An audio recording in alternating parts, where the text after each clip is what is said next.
شريك له وأشهد أن محمدا عبده ورسوله يا أيها الذين آمنوا اتقوا الله حق تقاته ولا تموتن إلا وأنتم مسلمون يا أيها الناس اتقوا ربكم الذي خلقكم من نفس واحدة وخلق منها زوجها وبث منهما رجالا كثيرا ونساء واتقوا الله الذي تساءلون به والأرحام إن الله كان عليكم رقيبا يا أيها الذين آمنوا اتقوا الله وقولوا قولا سديدا يصلح لكم أعمالكم ويغفر لكم ذنوبكم ومن يطع الله ورسوله فقد فاز فوزا عظيما اعلموا فإن أصدق الحديث كتاب الله وخير الهدي هدي محمد صلى الله عليه وسلم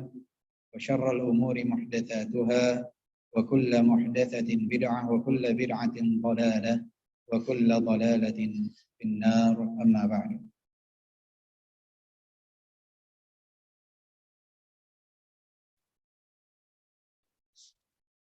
Ibu-ibu yang dimuliakan oleh Allah, alhamdulillah wa syukrulillah atas segala nikmat.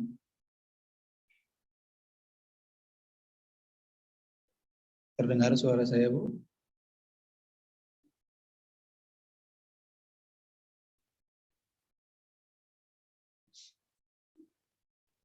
Alhamdulillah wa syukrulillah atas segala nikmat yang Allah limpahkan kepada kita, sehingga di pagi yang berbahagia ini Allah Subhanahu wa taala kembali memperjumpakan kita di dalam rumah dari rumah-rumah Allah untuk bersama-sama belajar, mempelajari apa yang dapat bermanfaat untuk kita di dunia dan di akhirat kelak. Ibu-ibu yang dimuliakan oleh Allah Subhanahu wa taala,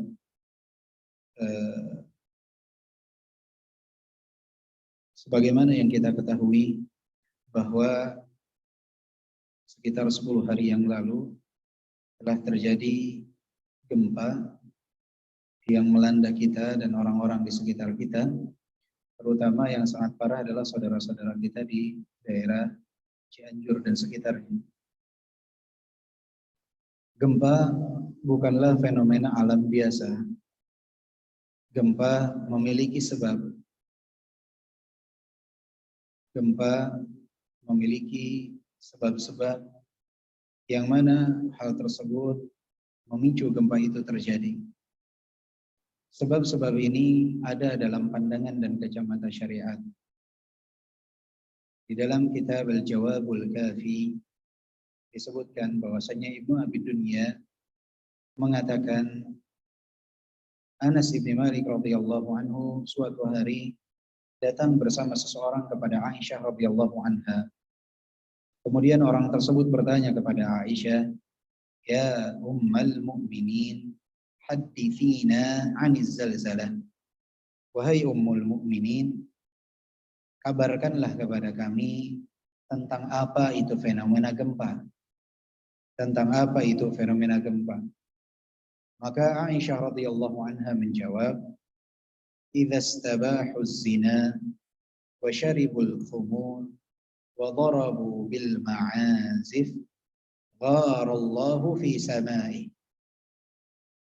Jika telah merebak dan merajalelanya perzinahan dan telah diminumnya khamr oleh kebanyakan manusia dan mereka telah memainkan alat-alat musik, gharallahu fi samai, maka Allah Subhanahu wa taala cemburu dari atas langit.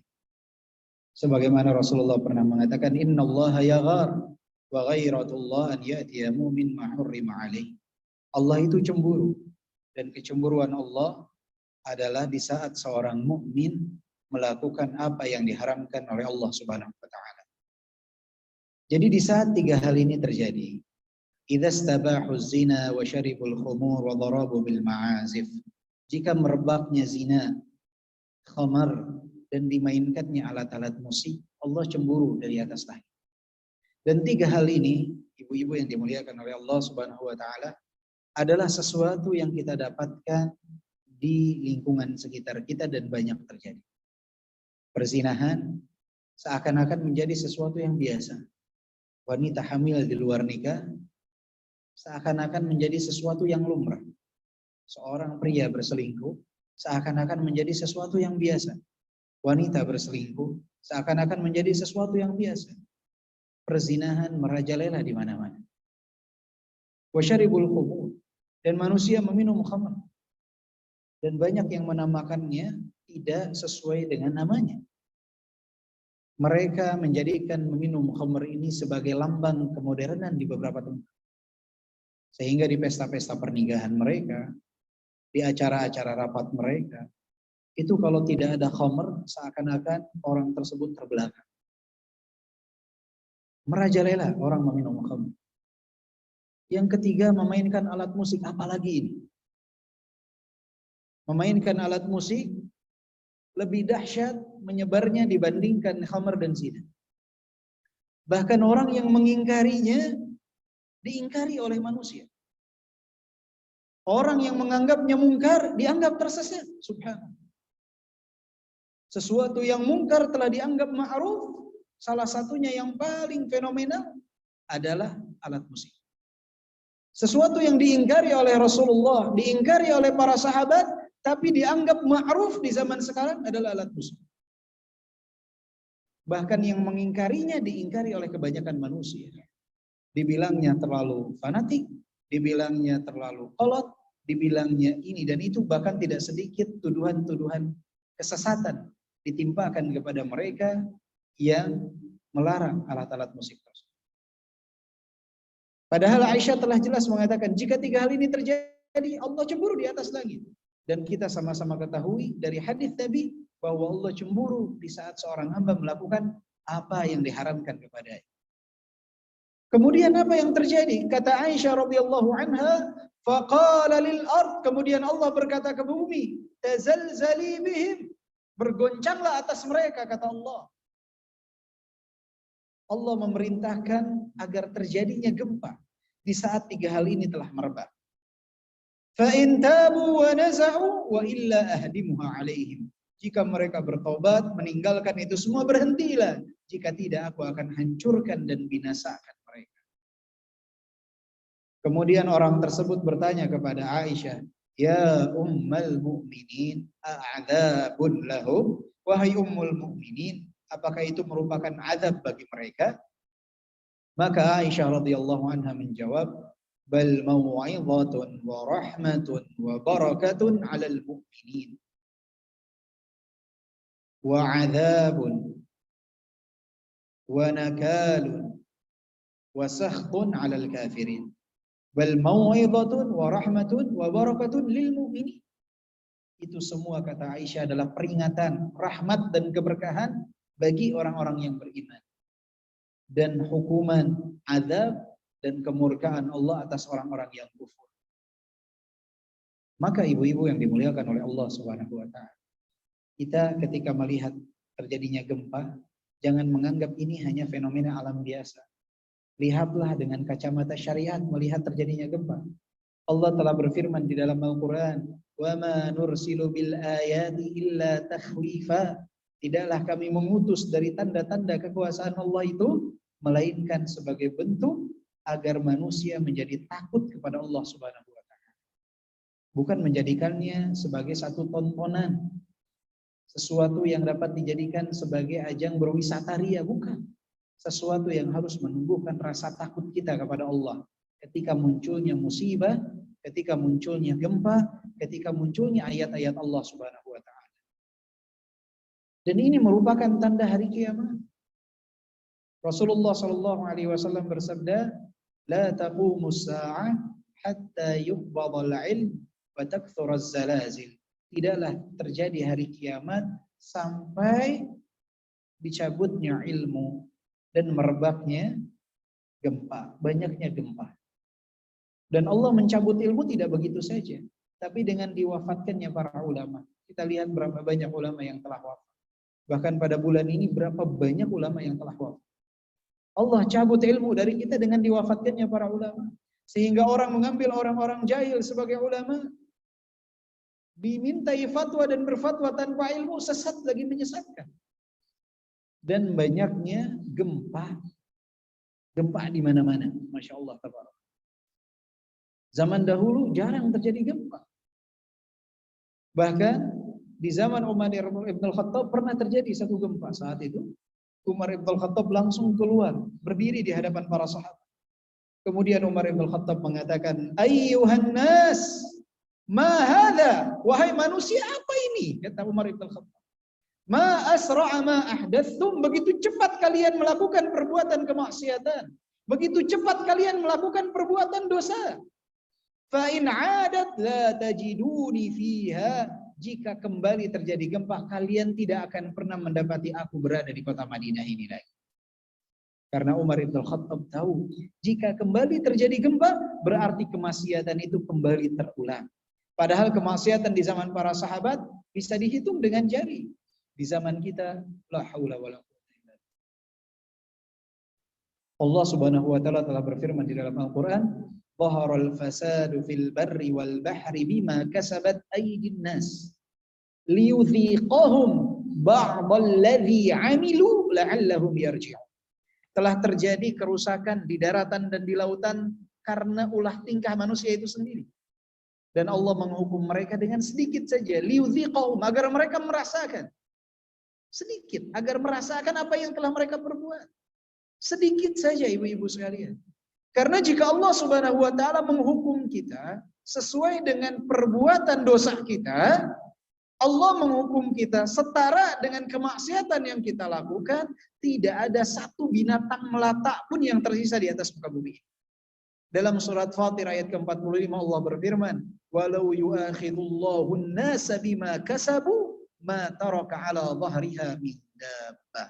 Andai saja Allah menghukum manusia sesuai dengan apa yang dilakukan oleh manusia, ma taraka 'ala dhahriha min dabbah.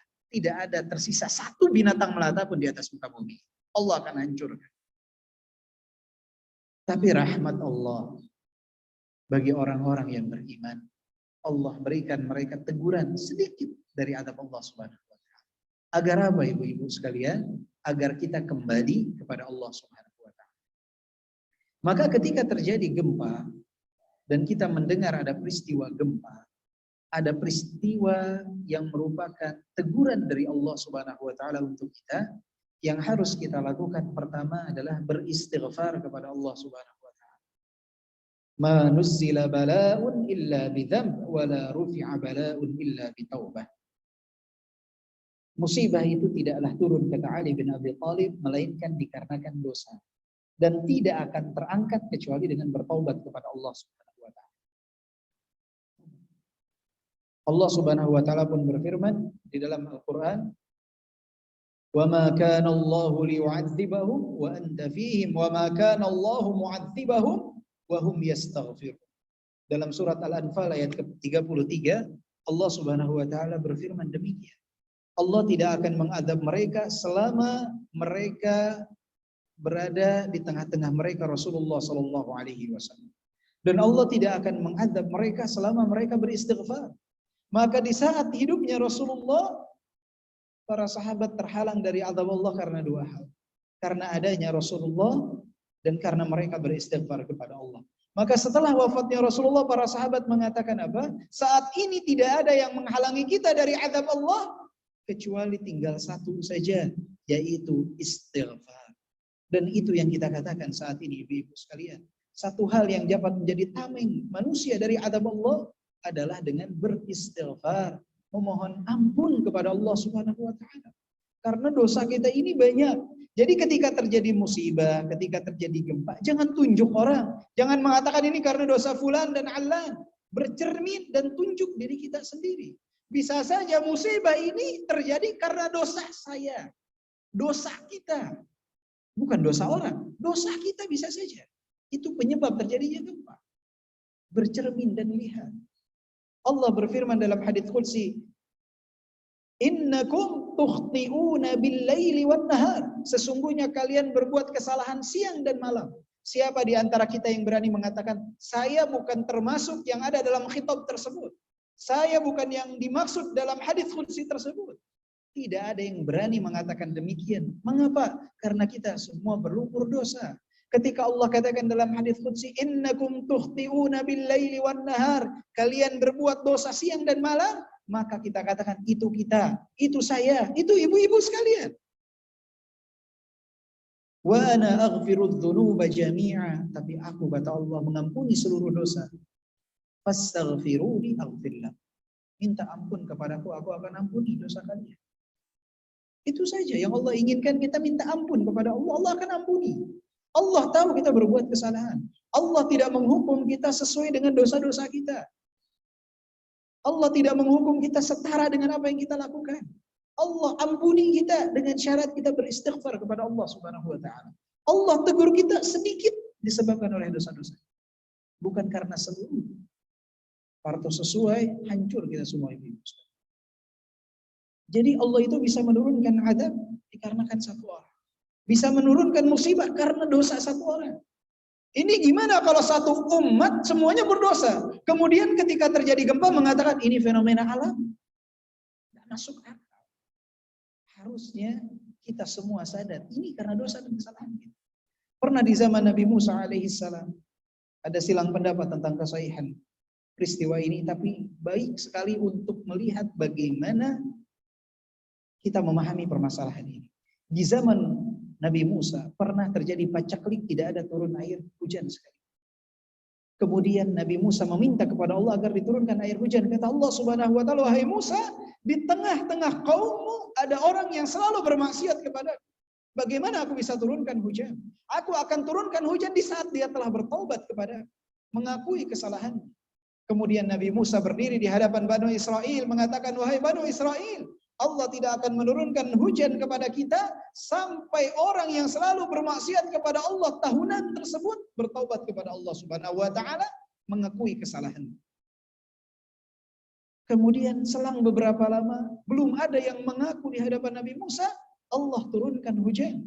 Maka Nabi Musa pun keheranan, berkata kembali kepada Allah, "Ya Rabb, Engkau katakan bahwa Engkau tidak akan menurunkan hujan sampai hamba yang selalu bermaksiat tersebut mengakui dosanya. Belum ada di tengah-tengah kaumku orang yang mengakui dosanya, kemudian Engkau telah menurunkan hujan." Maka Allah Subhanahu wa taala mengatakan, "Wahai Musa, sesungguhnya hambaku tersebut telah bertaubat dalam kesendirian.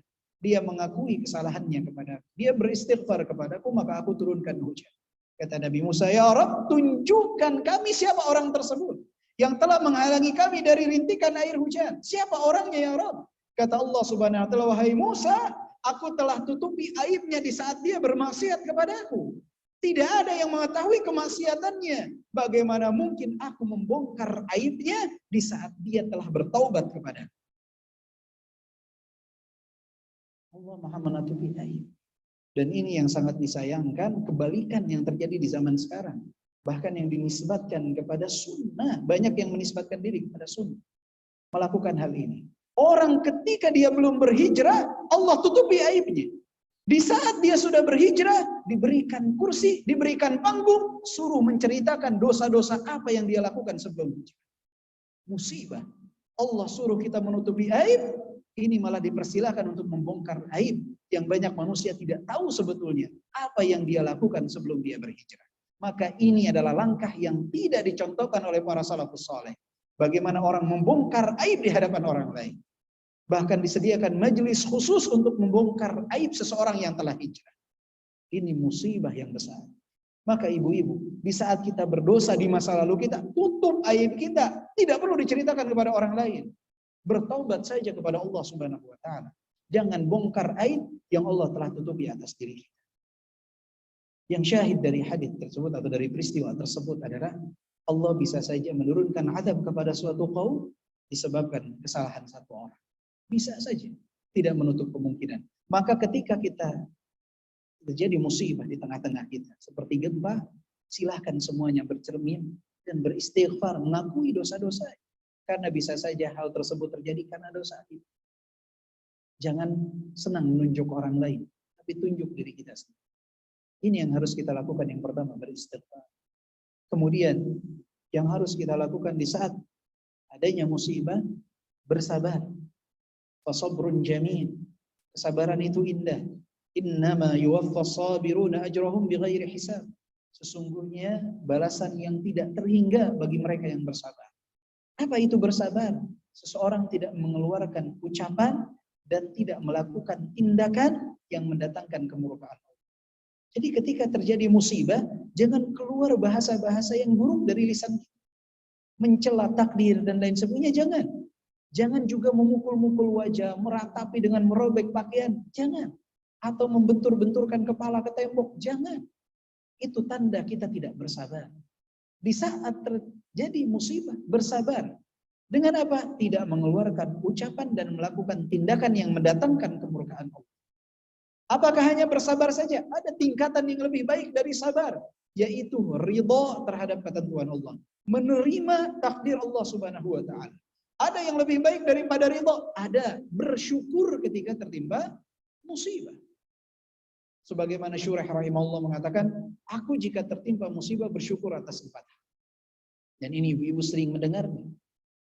Ketika tertimpa musibah, beliau bersyukur atas 4 hal. Ketika ditanya, kenapa bersyukur atas 4 hal ini?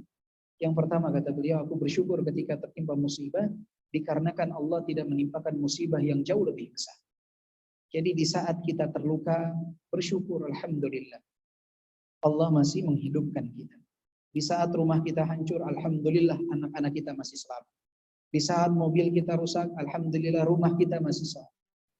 Jadi selalu bersyukur ketika tertimpa musibah. Alhamdulillah tidak mendapat musibah yang jauh lebih besar. Ketika seseorang kehilangan ayahnya, alhamdulillah ibunya masih hidup. Masih ada pintu surga di dunia ini yang dia dapat berbakti kepadanya. Selalu bersyukur ketika tertimpa musibah. Allah tidak menimpakan musibah yang jauh lebih besar. Yang kedua, bersyukur karena kita mampu untuk bersabar. Berapa banyak orang yang ketika tertimpa musibah tidak bersabar. Berapa banyak wanita yang ketika diuji oleh suaminya, dia tidak bersabar. Keluar membicarakan aib suaminya. Menceritakan aib suaminya kepada kawan-kawan. Maka ketika ibu-ibu diuji oleh suami, ibu-ibu sekalian, ibu mampu bersabar, bersyukur kepada Allah Subhanahu wa taala. Ketika ibu tertimpa musibah, ibu mampu bersabar, bersyukur kepada Allah Subhanahu wa taala. Karena berapa banyak di luar sana orang yang ketika mendapatkan musibah, dia tidak mampu untuk bersabar. Yang ketiga kata Syuraih rahimahullah, aku bersabar ketika tertimpa musibah karena aku dapat istirja, mengucapkan inna lillahi wa inna ilaihi raji'un dan mengharapkan pahala atasnya. Karena berapa banyak orang yang ketika tertimpa musibah keluar dari lisannya perkataan-perkataan kotor, perkataan-perkataan yang menjijikan. Ketika ibu tertimpa musibah mampu mengucapkan inna lillahi wa inna ilaihi raji'un, bersyukurlah dan berharaplah pahala atasnya. Kita adalah milik Allah dan kita semua akan kembali kepada Allah.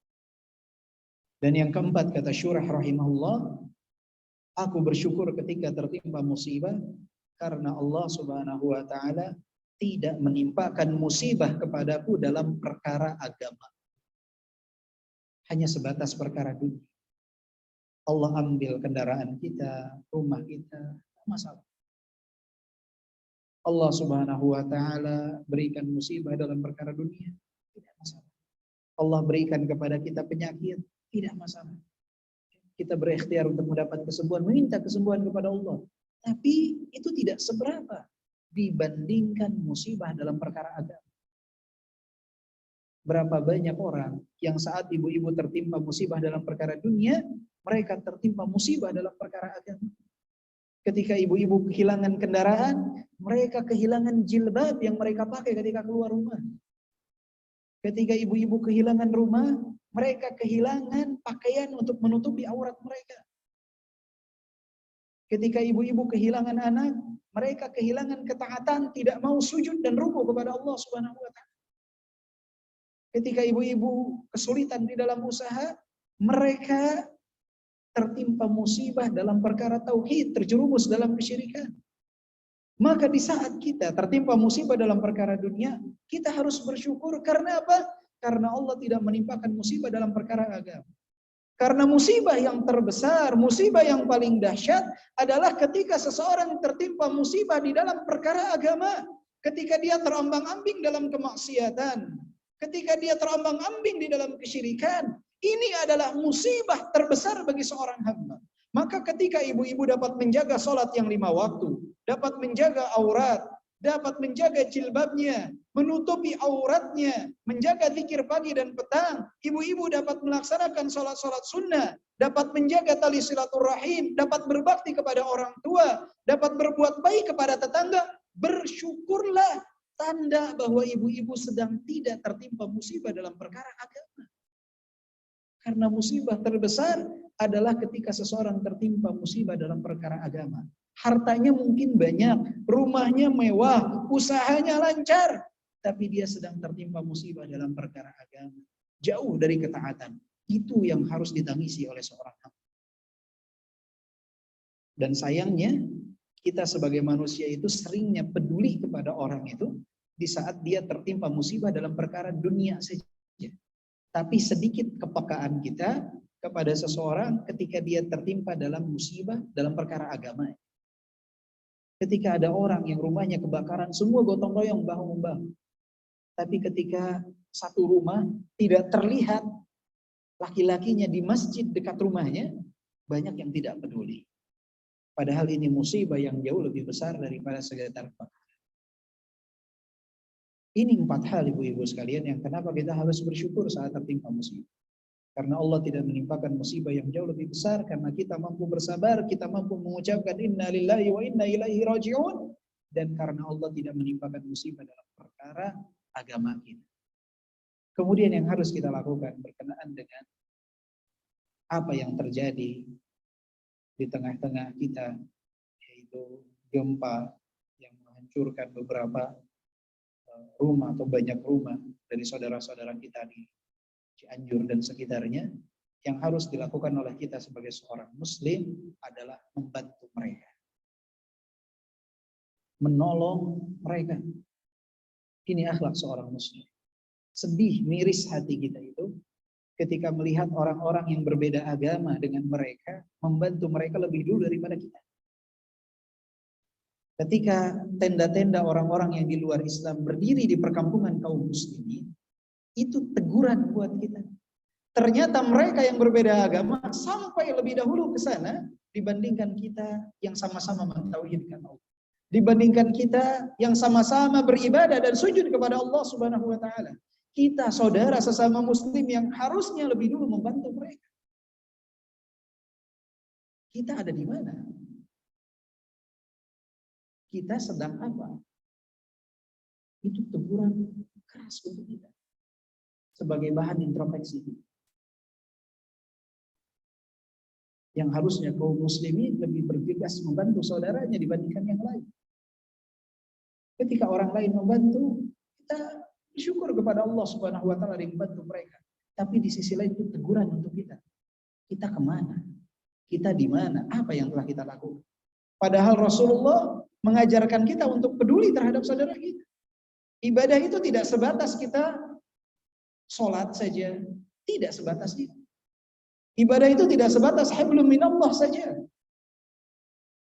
Bahkan porsi hablum minanas jauh lebih besar. Rasulullah dalam hadis yang diriwayatkan oleh At-Tabarani dan disahihkan oleh Syalbani mengatakan, ahabbun nas ilallah anfa'uhum linnas. Manusia yang paling dicintai oleh Allah, apa kata Rasulullah? Anfa'uhum linnas, yang paling bermanfaat untuk manusia.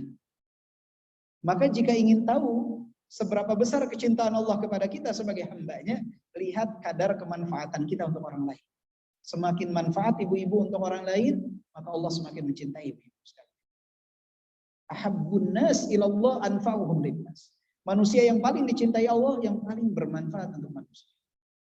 Maka jika ibu-ibu punya keahlian, ibu-ibu pandai memasak, ketika terjadi musibah, bencana alam di satu tempat, ibu-ibu harus menjadi orang-orang yang menawarkan diri. Saya yang memasakkan.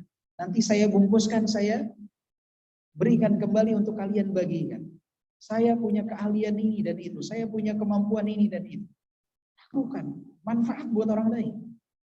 Kemudian Rasulullah mengatakan, wa habbul a'mali ilallah sururun tudkhiluhu ala muslim, au takshifu anhu kurban, au taqdi anhu dainan, au tatrudu anhu ju'an.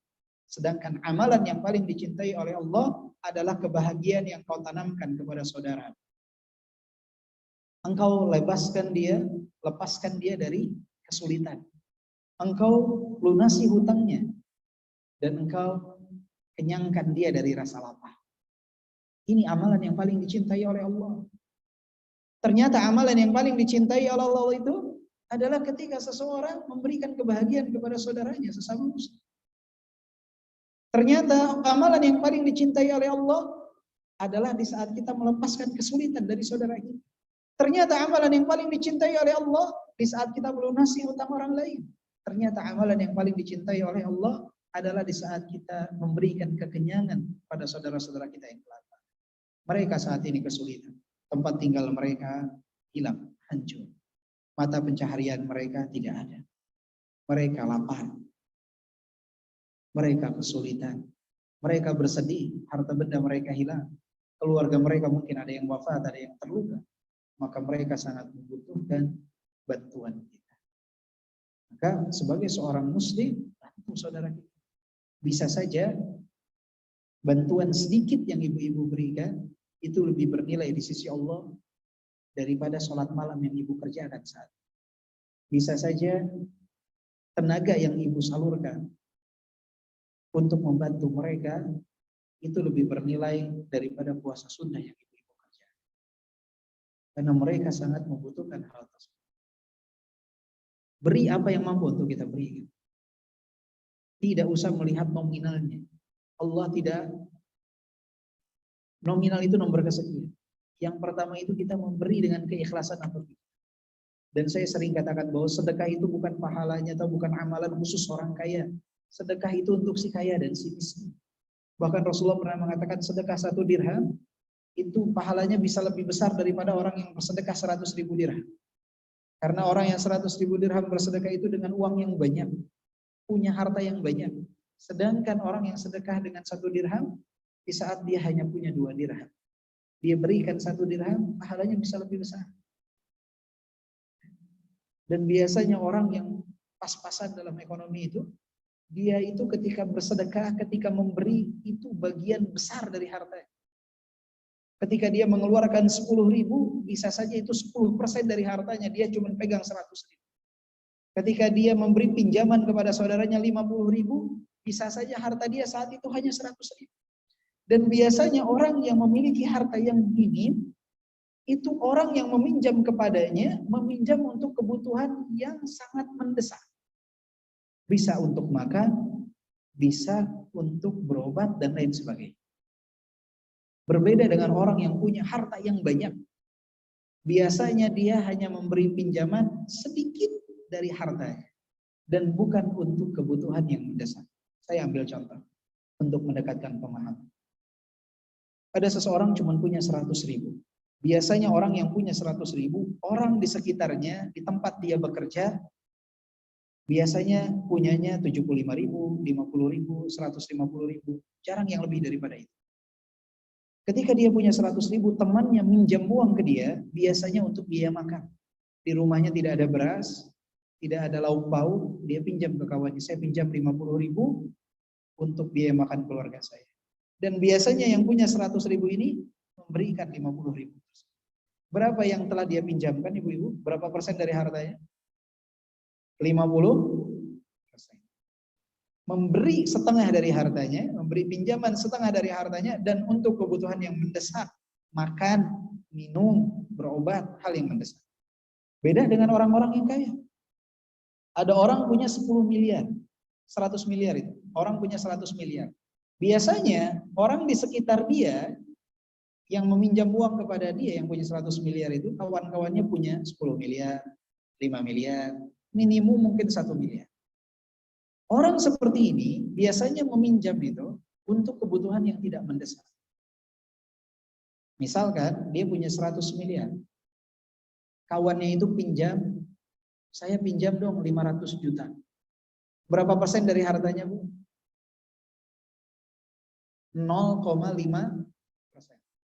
dari hartanya. Saya pinjam dong 500 juta. Ketika ditanya untuk apa? Biasanya untuk apa? Beli mobil baru. untuk modal usaha baru, untuk membeli tanah, dan yang semisal dengan itu. Gak ada orang pinjam 500 juta untuk makan, gak ada. 500 juta biasanya untuk hal-hal yang tidak bersifat dasar. Yang dipinjamkan hanya 0,5%, yang meminjam juga bukan untuk keperluan mendesak, terlebih lagi yang meminjamkan ini tidak begitu saja meminjamkan uangnya. Biasanya dia meminjamkan 500 juta, dia tahan dulu. Sertifikat rumahnya, sertifikat tanahnya, kemudian apa? BPKB kendaraannya, ditahan. Kenapa? Siapa tahu dia nggak bayar. Masya Allah. Padahal dia hanya memberi pinjaman 0,5% dari hartanya. Lebih dermawan si miskin. Dia sedekahkan, dia pinjamkan 50% dari hartanya tanpa jaminan. Allah diberikan. Lebih bernilai di sisi Allah Subhanahu wa taala. Makanya Rasulullah katakan orang bersedekah 1 dirham bisa saja pahalanya lebih besar dari yang bersedekah 100.000 dirham. Kenapa? Yang 1 dirham ini kata Rasulullah hanya punya 2 dirham. Dia sedekahkan setengah dari harta. Maka kita ibu-ibu sekalian di saat ada musibah menimpa saudara-saudara, bantu semaksimal kita apa yang kita mampu berikan. Walaupun orang anggap sedikit nggak masalah. Ibu-ibu punya uang di atas 10.000 rupiah bisa untuk ditransfer, transfer. 10.000 nggak masalah. Nggak punya 10.000, cuman punya 5.000.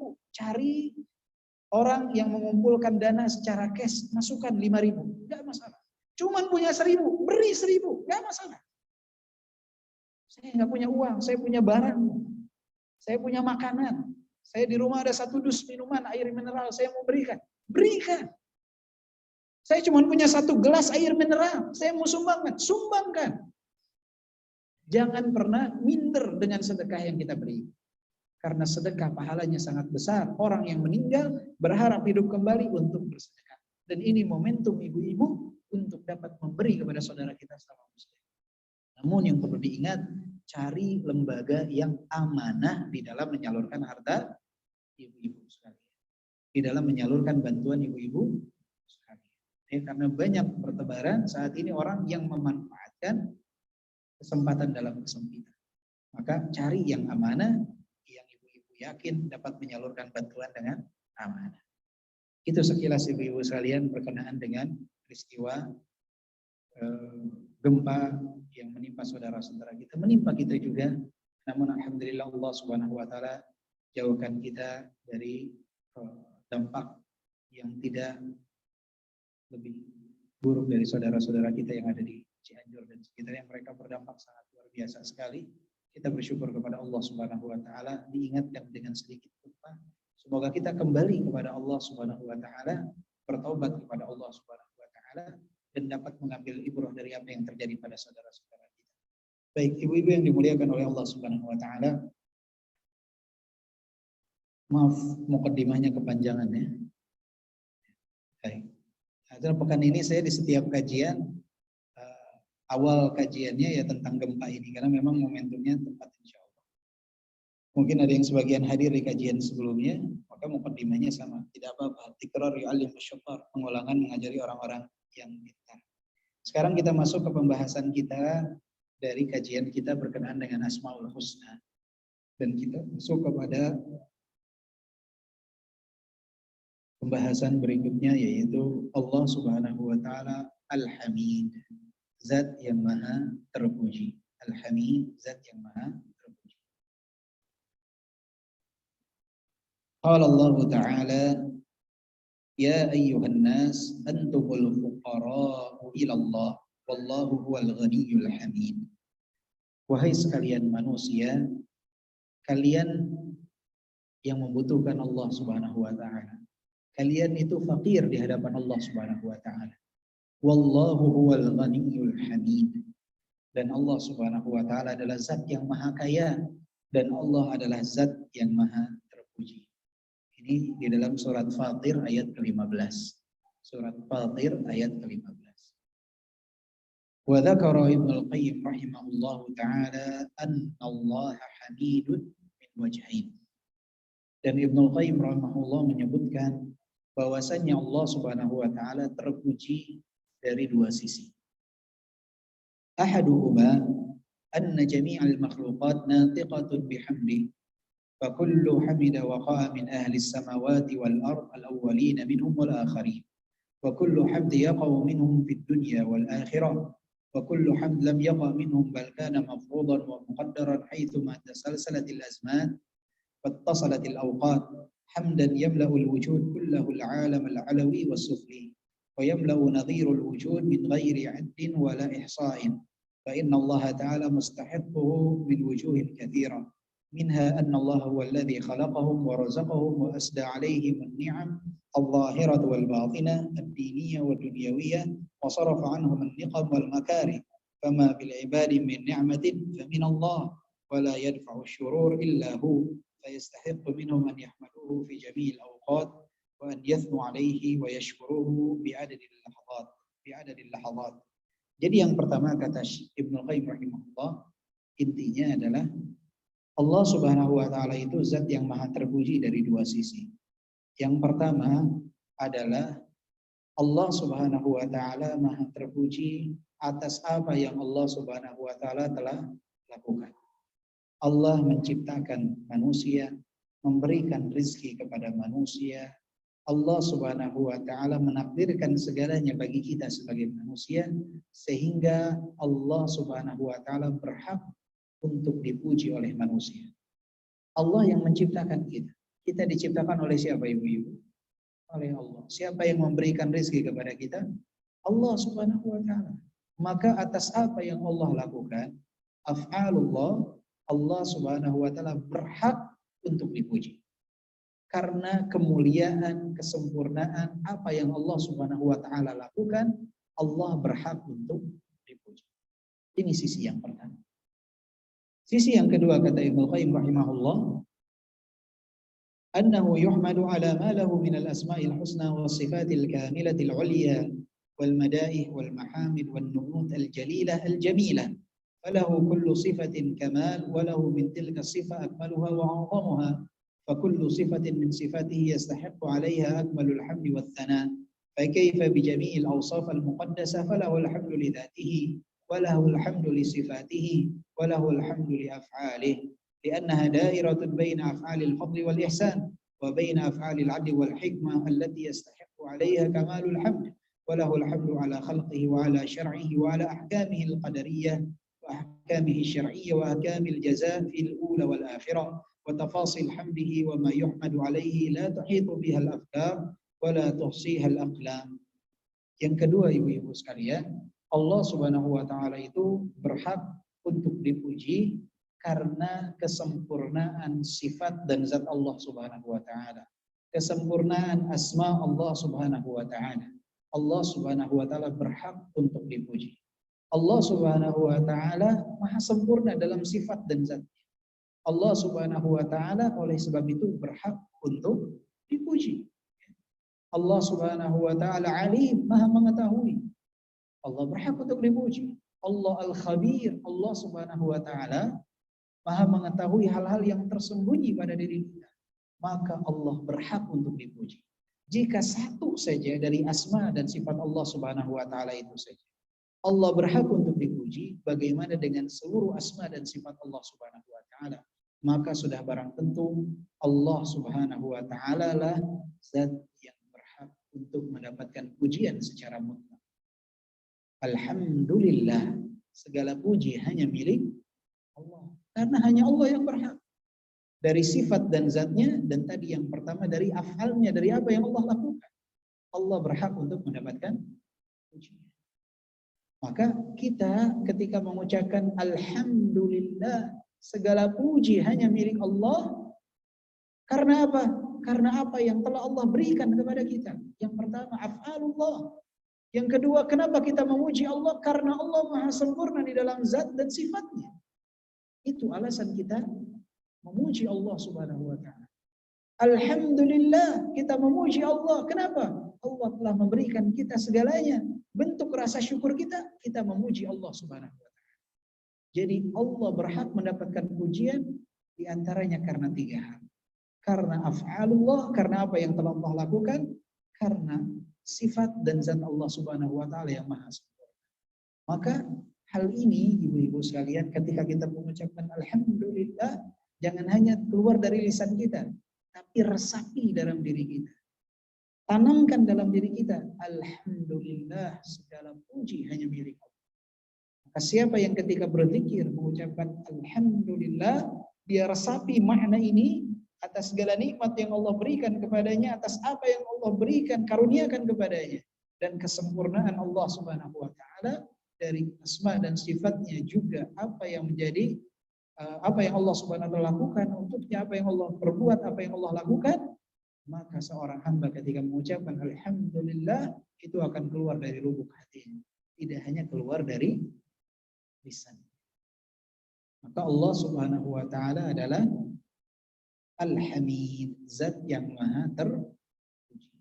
Sehingga alhamd, segala pujian hanya milik Allah. Maka tidak boleh seseorang itu diberi nama Al-Hamid, diidhafkan dengan alif dan lam, karena itu hanya milik Allah Subhanahu wa taala. Tapi boleh seseorang diberi nama Hamid, tidak masalah. Tapi Al-Hamid hanya milik Allah Subhanahu wa taala. Baik. Kemudian berikutnya ibu-ibu sekalian yang dirahmati oleh Allah Subhanahu wa taala adalah Al-Aziz. Allah Subhanahu wa taala adalah zat yang maha perkasa. Al-Aziz, zat yang maha perkasa. Al-Aziz ini mencakup 3 hal. Yang pertama dari kata azza ya'izzu. Azza ya'izzu, yang artinya Allah memiliki pertahanan dari musuh-musuh yang hendak menyakiti. Allah Subhanahu wa taala memiliki sesuatu yang dapat menahan dari hal-hal yang memudaratkannya. Mustahil Allah tertimpa kemudaratan. Sehingga inilah makna aziz yang pertama. Dari azza ya'izzu. Allah Subhanahu wa taala tidak mungkin tertimpa kemudaratan dari orang. Kemudian yang kedua adalah azza ya'uzzu. Kalau tada azza ya'izzu, kalau ini azza ya'uzzu, yaitu Allah Subhanahu wa taala adalah zat yang mampu untuk mengalahkan segalanya. Allah Subhanahu wa taala maha mampu untuk memaksakan sesuatu, maha berkehendak. Ini dari kata azza ya'uzzu. Kemudian yang ketiga adalah azza ya'azzu. Jadi yang pertama azza ya'izzu, yang kedua azza ya'uzzu, yang ketiga azza ya'azzu. Artinya Allah maha kuat. Allah maha kuat. Jadi aziz, al-aziz ini mencakup 3 hal. Allah Subhanahu wa taala adalah zat yang maha perkasa. Tidak mungkin tertimpa kemudaratan, dan maha mampu untuk mengalahkan siapapun, memaksakan apapun, dan Allah Subhanahu wa taala maha kuat. Allah Subhanahu wa taala maha kuat. Ini yang dimaksud dengan Allah Subhanahu wa taala zat yang maha perkasa. Sehingga As-Sa'di rahimahullah pernah mengatakan, Al-Aziz artinya memiliki segala macam kemuliaan. Kemuliaan kekuatan, kemuliaan kemenangan, dan kemuliaan pertahanan. Jadi Allah Subhanahu wa taala maha mulia kekuatannya, maha mulia mampu mengalahkan siapapun, dan maha mulia pertahanannya. Allah tidak mungkin tertimpa kemudaratan. Jadi tidak ada satupun makhluk yang dapat mencelakainya dan mengalahkan dan menundukkan Allah Subhanahu wa taala. Dan Allah Subhanahu wa taala menundukkan seluruh yang ada, sehingga seluruh makhluk tunduk dan patuh kepada Allah Subhanahu wa taala. Ini makna dari Allah Al-Aziz. Allah Subhanahu wa taala zat yang maha perkasa. Jadi Allah maha perkasa dalam artian Allah memiliki kemuliaan di dalam kekuatan, kemuliaan di dalam memenangkan atau kemenangan, dan kemuliaan di dalam pertahanan.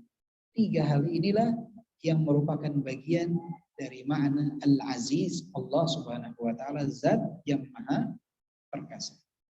Allah Subhanahu wa taala zat yang maha perkasa. Apa hikmah dari kita mempelajari bahwa Allah Subhanahu wa taala itu zat Al-Aziz, Allah zat yang maha perkasa. Yang pertama ibu-ibu sekalian, ketika kita tahu Allah Al-Aziz, Allah yang maha perkasa, maka membuat kita tunduk dan patuh kepada Allah Subhanahu wa taala. Ketika kita paham tidak ada yang dapat memenangkan pertarungan dengan Allah Subhanahu wa taala, maka orang yang tahu ini, dia tahu Allah Al-Aziz, dia akan tunduk dan patuh kepada Allah, tidak akan mau mengajak berperang kepada Allah. Karena banyak orang zaman sekarang, dia hanya tahu Allah Al-Aziz, tidak memahami maknanya, berani mengajak berperang dengan Allah. Dengan apa? Masuk dalam perkara riba. Itu mengajak berperang dengan Allah. Enggak takut dia. Padahal dia sudah mendengar Allah Al-Aziz. Orang yang paham makna ini menjadikan dia tunduk dan patuh, enggak berani. Karena dia tidak mungkin dapat memenangkan pertarungan tersebut, dapat memenangkan peperangan tersebut, mustahil. Orang yang paham tentang sifat Al-Aziz, dia akan tunduk dan patuh. Ini ada. Tidak ada kemungkinan dia untuk mendapatkan kemenangan sedikit, mustahil. Enggak mau dia menentang Allah. Kenapa? Allah Al-Aziz. Allah kalau mau mengalahkan saya bisa. Allah kalau mau memberikan kepada saya hukuman bisa. Allah Subhanahu wa taala zat yang maha kuat. Allah Subhanahu wa taala mampu mengalahkan siapapun.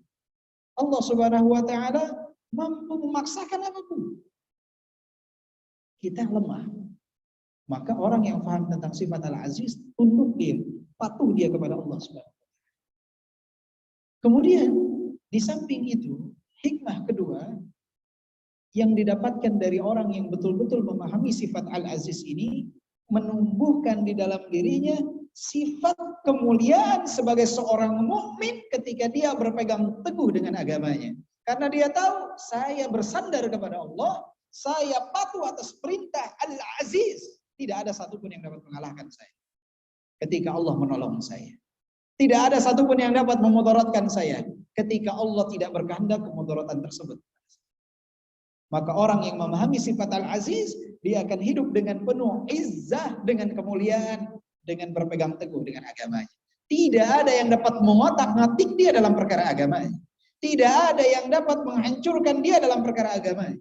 Tidak ada yang dapat mengiming-imingi dia dengan harta dunia agar dia merelakan sesuatu dalam agamanya. Karena dia tahu tidak ada yang dapat memudaratkannya ketika dia bersandar kepada Al-Aziz, zat yang maha perkasa. Enggak takut dengan siapapun, tidak takut kehilangan apapun, karena dia tahu Allah Al-Aziz. Mulia dia, izzah dengan, enggak minder dengan ketaatan, tidak minder dengan keistiqomahan. Justru keistiqomahan tersebut menjadikan dia semakin mulia dalam hidup. Hidup dengan penuh izzah, kemuliaan. Ini yang harus ditanamkan ibu-ibu sekalian. Kita ketika belajar istiqomah di jalan Allah, jangan minder. Orang berbuat maksiat tidak malu. Kenapa kita saat berbuat ketaatan malu? Orang ketika mendurhakai Allah, bermaksiat kepada Allah, menampakkannya di halaman ramai, mereka tidak malu. Kenapa ibu-ibu ketika istiqomah di jalan Allah malu? Ibu-ibu harus punya izzah, kemuliaan di saat istiqomah di jalan Allah. Biarkan orang mau bicara apa. Ibu ketika berpegang teguh dengan Allah punya izzah, kemuliaan. Berjalan tegak. Jangan malu, minder. Karena keistiqomahan ibu-ibu saja. Karena ibu sedang menyembah Al-Aziz, sedang taat kepada Al-Aziz, zat yang maha perkasa. Kalau Allah menghancurkan mereka dengan seketika, maka harus hidup dengan kemuliaan. Seorang mukmin itu harus mulia dalam dirinya. Jangan mau disetir oleh orang lain. Jangan mau diatur oleh orang lain. Kecuali jika dibimbing oleh suaminya, ibu-ibu, oleh suami, dibimbing dalam rumah tangga menuju jalan Allah, harus taat. Lau kuntu amiran ahadan an yasjuda li ahad la amartul mar'ata an tasjuda li zawjiha. Andai saja aku boleh memerintahkan seorang sujud kepada orang lain, aku akan perintahkan seorang istri untuk sujud kepada suami. Menandakan tingginya nilai suami ketika dia memerintahkan dalam perkara yang ma'ruf. Tapi kalau suami memerintahkan kepada kemaksiatan, jangan taat. Maka mulia dengan pengetahuan kita bahwa Allah Al-Aziz. Ketika kita istiqamah, kita akan meningkat nilai kemuliaan. akan menjadi tenang hidup kita. Karena kita sedang menyembah Al-Aziz, Allah Zat yang Maha Perkasa. Tidak ada yang dapat memudaratkan kita selama Allah tidak berkehendak. Tidak ada yang dapat memenangkan pertarungan dengan kita, walaupun kita seorang diri. Ketika Allah Subhanahu wa Ta'ala tidak menghendaki kekalahan atas diri. Jangan takut. Kemudian yang ketiga, orang yang memahami bahwa Allah Subhanahu wa Ta'ala Al-Aziz adalah membuahkan sikap selalu memohon pertolongan kepada Allah dari kejahatan musuh. Dia tahu yang dapat mengalahkan mereka hanya Allah. Ketika dizalimi oleh orang lain, dia angkat tadahkan kedua tangannya meminta perlindungan kepada Al-Aziz, Zat yang Maha Perkasa. Ketika dia mendapatkan kemudaratan, tangannya diangkat kedua tangannya, minta kepada Allah Subhanahu wa Ta'ala. Jadi selalu menggantungkan permasalahannya kepada Allah Subhanahu wa Ta'ala. Dia ketika mengalami kesulitan, minta kepada Allah. Dia ketika tertimpa kemudaratan, minta kepada Allah. Dia ketika dizalimi oleh orang lain, minta kepada Allah. Dia ketika berhadapan dengan musuhnya, minta kepada Allah. Karena dia paham Allah adalah Zat Al-Aziz, Zat yang Maha Perkasa. Allah Subhanahu wa Ta'ala adalah Zat yang Maha Perkasa. Jelas ibu-ibu tentang Al-Aziz? Jelas tentang Al-Hamid? Jelas tentang Al-Aziz dan Al-Hamid? Jelas. Lanjut atau cukup? Lanjut. Baik. Kemudian ibu-ibu yang dirahmati oleh Allah Subhanahu wa Ta'ala, yang ketiga adalah Allah Subhanahu wa Ta'ala adalah Zat Al-Qadir. Allah Subhanahu wa Ta'ala adalah Al-Qadir, Zat yang Maha Kuasa. Allah Subhanahu wa Ta'ala memiliki sifat qudrah. Kekuasaan ini, Maha Kuasa atas segala sesuatu. Ada beberapa nama Allah Subhanahu wa Ta'ala. Ada Al-Qadir, ada Al-Qadir, ada Al-Muqtadir. Jadi di dalam Al-Quran itu ada Al-Qadir, Al-Qadir, Al-Muqtadir. Maknanya sama. Al-Qadir, Al-Qadir, Al-Muqtadir. Al-Qadir ada di dalam Al-Quran itu sebanyak 45 kali. Allah Zat Al-Qadir, Zat yang Maha Mampu. Sedangkan Al-Qadir itu ada sebanyak 12 kali dalam Al-Quran. Ada dalam bentuk mufrad, ada dalam bentuk jamak. Dalam bentuk jamaknya ada 5, mufradnya ada 7. Al-Muqtadir di dalam Al-Quran ada 4 ayat. Jadi ada Al-Qadir yang paling banyak ada dalam Al-Quran. Ada Al-Qadir, ada Al-Muqtadir. Secara umum maknanya sama. Namun para ulama mengatakan bahwa Al-Muqtadir ini disebutnya apa? Mubalaghah dari kata Al-Qadir dan Al-Qadir. Lebih maha mampu, lebih maha kuasa. Tapi ketiganya secara umum memiliki makna yang sama. Al-Khattabi rahimahullah mengatakan, Allah mensifati dirinya bahwa Allah Maha Kuasa atas segala sesuatu yang Dia kehendaki. Yakni Allah Subhanahu wa Ta'ala tidak menimpa kepadanya kelemahan apapun dan kejenuhan. Terkadang Al-Qadir bermakna Al-Muqaddir li syai' atau yang menetapkan takdir pada sesuatu. Jadi Al-Qadir ini kadangkala maknanya juga adalah Al-Muqaddir. Artinya Allah Subhanahu wa Ta'ala yang menetapkan takdir. Jadi Al-Qadir, Al-Qadir, Al-Muqtadir maknanya Allah Zat yang Maha Kuasa. Termasuk juga di antara maknanya dari kata Al-Qadir adalah Al-Muqaddir. Allah Subhanahu wa Ta'ala adalah yang Zat yang menetapkan takdir. Allah Subhanahu wa Ta'ala adalah Zat yang menetapkan takdir. Bahkan Imam Ahmad rahimahullah mengatakan bahwa takdir Allah adalah bentuk kekuasaan Allah. Maka ketika Allah menakdirkan sesuatu itu adalah bentuk bahwa Allah Maha Kuasa atas segala sesuatu.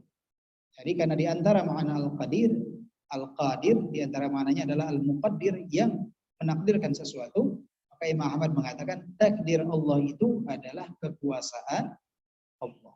Ketika Allah menakdirkan sesuatu, maka Allah Subhanahu wa Ta'ala itu menandakan kepada kita Allah Maha Kuasa atas segala sesuatu. Contohnya apa? Al-Qadir, Al-Qari, dan Al-Muqtadir. Contohnya adalah firman Allah Subhanahu wa taala, "Wa inna ala an nuriyaka ma na'iduhum laqadirun." Ini tentang lafaz qadir dalam bentuk jamak. Surat Al-Mu'minun ayat 95. Sedangkan Al-Qadir, Allah Subhanahu wa taala berfirman, "Innallaha ala kulli syai'in qadir." Itu ada dalam surat Al-Baqarah ayat 148 contohnya. Yes, dalam Al-Qur'an ada 45 kali Allah sebutkan Al-Qadir. Dan Al-Muqtadir Allah sebutkan dalam diantaranya surat Al-Kahfi ayat 45. Wa kana Allahu ala kulli syai'in muqtadira. Wa kana Allahu ala kulli syai'in muqtadira. Itu ada dalam surat Al-Kahfi ayat ke-45. Jadi Al-Qadir, Al-Qadir, dan Al-Muqtadir. Jadi boleh enggak seseorang namanya Abdul Qadir? Boleh. Atau Abdul Qadir? Boleh, ya. Jadi boleh seseorang namanya Abdul Qadir. Jangan malah ketika disingkat dihapus Abdulnya. Kita nih Masya Allah Tabarakallah sering disingkat itu bukan jadi lebih baik penamaannya. Harusnya Abdul Qadir kalau mau disingkat panggil Abduh. Hambanya Allah, tetap maknanya sama. Ini kalau disingkat bukan Abdul Qadir, disingkat jadi Qadir. Penghambaannya malah dihilangkan. Dan dalam nama-nama yang serupa juga seperti itu. Harusnya kalau mau disingkat nama Abdul Qadir, nama Abdul Qawi, nama Abdul Qadir, dan nama-nama yang ada bentuk penghambaan kepada Allah, disingkatnya dengan nama Abdu. Disingkatnya dengan nama Abdu. Apa hikmah kita mempelajari bahwa Allah Subhanahu wa taala itu Maha Kuasa atas segala sesuatu. Allah yang menakdirkan segala sesuatu. Maka yang pertama adalah menambah kemantapan hati kita bahwa kita menyembah Allah Zat yang Maha Kuasa, Zat yang menakdirkan segalanya, bukan seperti sesembahan yang lain yang mana sesembahan tersebut justru diciptakan oleh Allah. Maka ketika kita menyembah Allah, kita semakin mantap. Kenapa? Karena kita menyembah Zat yang Maha Kuasa, yang menakdirkan segalanya. Berbeda dengan orang yang menyembah matahari, yang merupakan makhluk yang diciptakan oleh Allah. Menyembah binatang, yang justru makhluk yang diciptakan oleh Allah. Menyembah batu, menyembah sesuatu yang dibuat oleh manusia. Kita menyembah Al-Qadir, menyembah Al-Qadir, menyembah Al-Muqtadir, menyembah Zat yang Maha Kuasa atas segala sesuatu, Zat yang menakdirkan segala sesuatu. Itu yang pertama. Jadi semakin mantap hati kita dalam menyembah Allah Subhanahu wa taala. Yang kedua adalah seseorang hendaknya memanfaatkan pengetahuan dia tentang Al-Qadir, Al-Qadir, dan Al-Muqtadir menggunakan di dalam doa-doa. Dia semakin yakin bahwa doanya itu akan diijabah oleh Allah Subhanahu wa taala. Karena Allah Maha Kuasa atas segala sesuatu, dia nggak ragu ketika berdoa. Karena banyak hamba Allah yang dia mengaku sebagai seorang muslim, tapi di saat dia berdoa, dia ragu dengan doanya. Ini dikabulkan atau tidak? Allah ijabah atau tidak? Kayaknya nggak mungkin. Tidak ada yang tidak mungkin bagi Allah. Ketika orang paham bahwa Allah Al-Qadir, Al-Qadir, Al-Muqtadir, dia ketika berdoa, dia tadahkan kedua tangan, dia yakin Allah dapat mengijabah seluruh doanya. Allah dapat mengabulkan seluruh permintaannya. Tidak ada yang mustahil bagi Allah. Yakin tuh ketika berdoa. Percaya diri dia. Karena dia sedang meminta kepada Zat yang Maha Kuasa, yang tidak memiliki kekurangan apapun. Ini yang sangat disayangkan. Kurang pemahamannya umat muslim tentang Allah Subhanahu wa taala menjadikan mereka kadang-kala ragu untuk berdoa. Kayaknya nggak akan dikabulin, nggak usah berdoa. Sepertinya percuma nih berdoa-doa ini. Jangan, yakin. Kita sedang meminta kepada Zat yang Maha Kuasa. Di samping itu, ketika kita mengetahui bahwa Allah Subhanahu wa taala Maha Kuasa, Maha mampu untuk melakukan segala sesuatu, itu menjadi rem bagi kita untuk melakukan kezaliman kepada orang lain.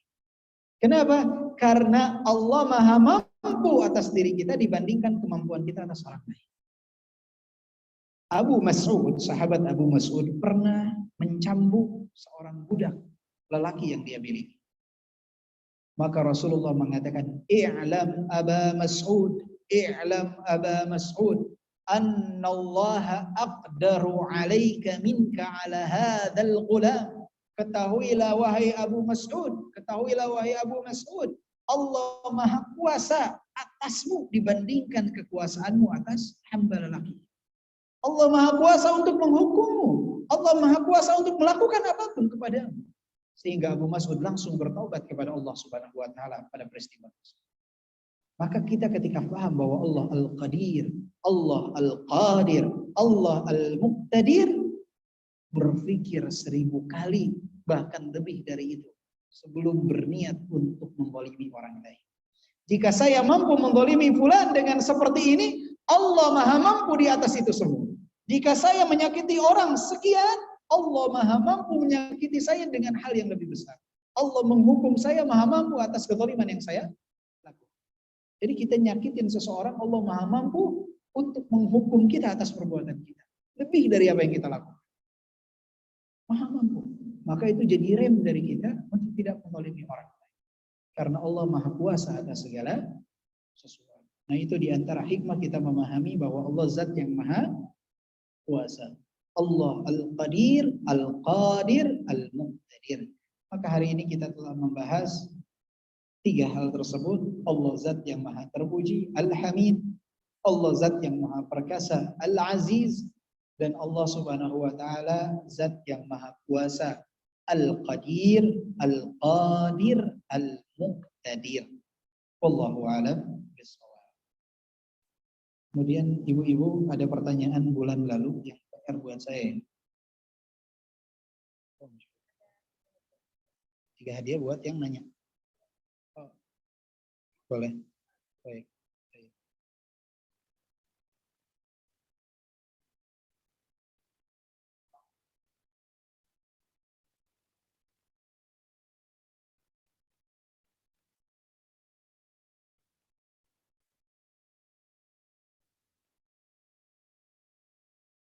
Pertanyaan bulan lalu yang belum saya jawab, perihal doa dijauhkan dari sifat hasad sesuai sunnah. Wallahu alam, yang saya dapatkan itu hanya firman Allah Subhanahu wa taala dalam surat Al-Hasyr ayat ke-10, "Wala taj'al fi qulubina ghillan lil ladzina amanu," dan seterusnya.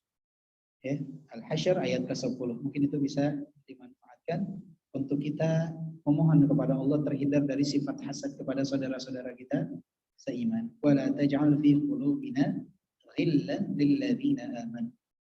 Kemudian ada pertanyaan juga bulan lalu, apakah benar bila kita menangis dalam salat karena mengingat musibah itu batal salatnya, dan bila menangis karena mengingat kebesaran Allah baru sah salat? Baik. Dalam menangis ini para ulama menyebutkan seseorang itu di dalam salat ketika dia menangis berkenaan dengan apa yang dia baca di dalam salat, maka itu tidak membatalkan salatnya. Dan Rasulullah pun pernah menangis di dalam salat, bahkan sering menangis dalam salatnya, begitupun para sahabat. Ketika apa? Ketika membaca ayat tentang adab, ketika membaca ayat tentang kenikmatan yang Allah sediakan bagi orang-orang yang beriman. Seseorang menangis karena ayat-ayat tersebut, karena teguran bagi hamba yang berbuat dosa misalkan, karena membaca ayat tentang hukuman orang yang berbuat kemaksiatan, dia menangis, itu nggak masalah, dibolehkan. Tapi yang dilarang itu jika dia menangis ketika memikirkan tentang musibah duniawi. Dia kehilangan motor, sholat dia nangis, guk-guk gitu misalkan. Sambil nangis mengguk-guk dia sholat, kenapa? Mikirin motornya yang hilang. Maka ini dapat membatalkan sholatnya. Kenapa? Karena dia menangisi sesuatu yang tidak ada sangkut paut dengan apa yang dia baca di dalam sholat. Maka para ulama memperingatkan kita, jika kita mau menangis di dalam sholat, harus ada sesuatu yang menjadi sangkut paut di dalam sholat tersebut. Ada kaitannya dengan apa yang kita baca. Ada kaitannya dengan apa yang kita baca. Ya, kita memohon kepada Allah, misalkan di dalam sujud kita berdoa kepada Allah, samping berlinang air mata kita nggak masalah. Atau misalkan ketika kita kunut witir, Ada imam misalkan berdoa, ya Allah ampuni dosa kami, ampuni kedua orang tua kami. Kita menangis, mendoakan orang tua kita nggak masalah. Ya, tidak masalah. Apakah doakan Zul Arsh? Itu doa Rasulullah yang mengajar. Wallahu alam, saya dari kemarin nyari doakan Zul Arsh, sumbernya dari mana? Tidak dapat. Ya. Jadi wallahu alam tidak menemukan hadis sahih yang menunjukkan tentang doa Kanzul Arsh tersebut. Allah a'lam.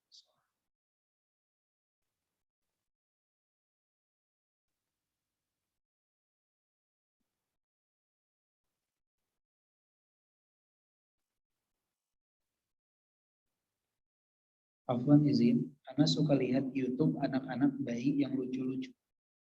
Karena tidak punya anak, berdosa tidak anak melihat YouTube.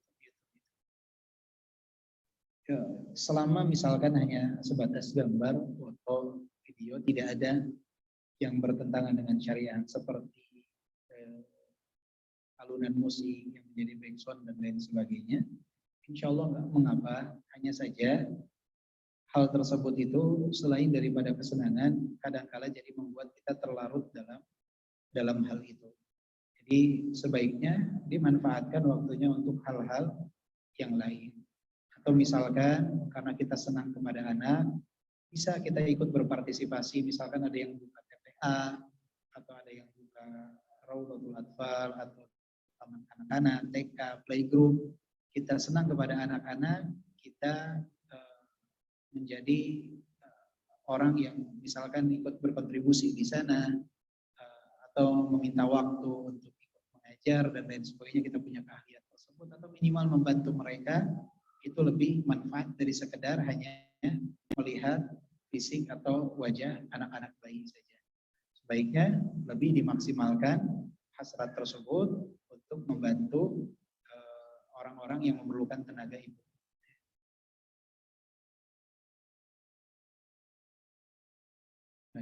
Assalamualaikum Ustaz, kalau boleh usul ceramahnya jangan terlalu cepat. Ibu-ibu nyatatnya gak bisa cepat, syukur. Baik Ibu, jazakillah khairan, usulnya diterima insya Allah. Tadinya biar gak ngantuk Bu.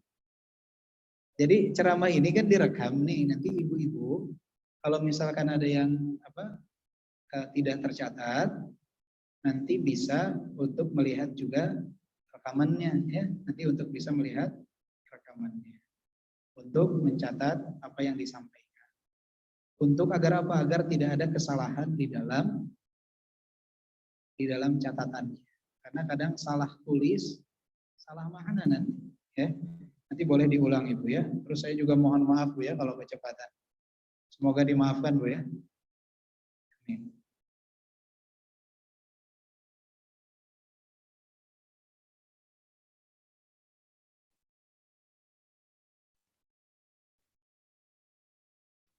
Apakah tafsir mereka tidak mengagungkan Allah sebaik-baik dengan sebaik-baik mengagungkan? Ini dalam surat apa?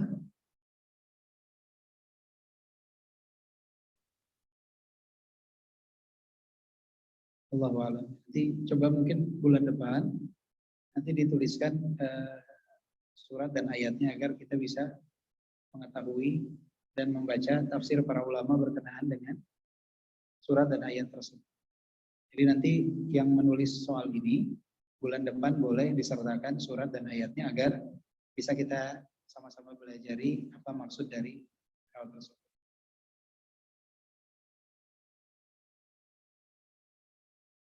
Bagaimana mencikapi riba, menghindari riba di bank yang bank itu mengelola gaji kita. Jika ada gaji ibu-ibu yang masuk melalui bank dan itu menjadi satu keharusan, maka ibu-ibu dapat lihat nominal bunga bank di setiap bulan atau di setiap tahun. Ibu tarik bunga bank tersebut, kemudian dimanfaatkan untuk fasum, fasilitas umum. Fasum, fasilitas umum ini seperti untuk MCK, untuk jalan, penerangan lampu jalan, itu boleh untuk penyaluran harta riba.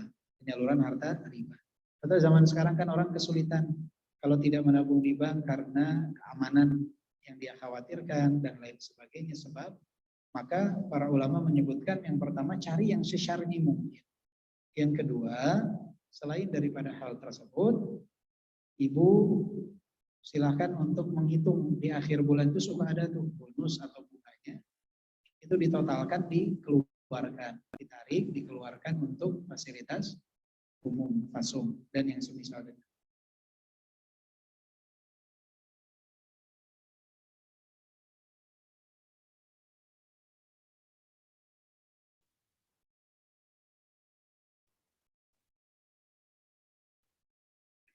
Apakah hukum suami melarang istrinya ke rumah ibu atau orang tua? Bahkan ada kata-kata sampai dia mati baru disebut boleh ke rumah orang. Seorang suami itu merupakan sosok yang harus ditaati oleh seorang istri dalam ketaatan kepada Allah. Dan memutus tali silaturahim adalah bukan bentuk ketaatan kepada Allah. Betul, istri itu harus taat kepada suaminya, harus patuh kepada suaminya, tapi bukan berarti dia harus durhaka kepada orang.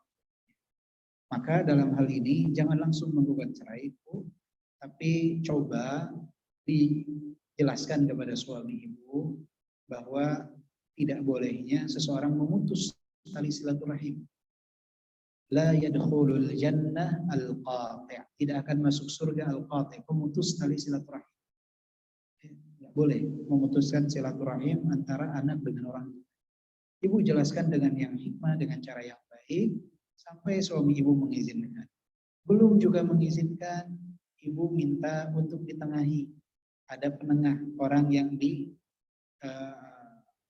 didengar ucapannya oleh suami ibu.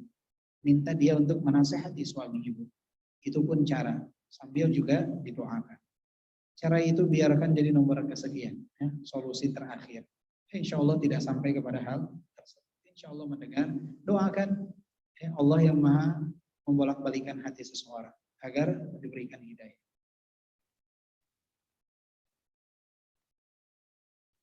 Bagaimana dengan seorang anak yang membantu meringankan hutang orang tuanya kepada orang lain? Apakah termasuk amalan yang cinta? Luar biasa.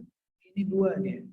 Dia melunasi hutang dan juga dia sedang berbakti kepada orang tua. Al-aqrabuna aula bil ma'ruf. Seseorang itu lebih berhak kita berbuat baik kepadanya itu yang paling dekat dengan kita. Jadi sebelum nolong orang tua dulu. Jangan nolong orang lain ditolong, orang tua dibiarkan terlilit dengan hutang. Tolong orang tua terlebih dahulu. Pahalanya insya Allah besar.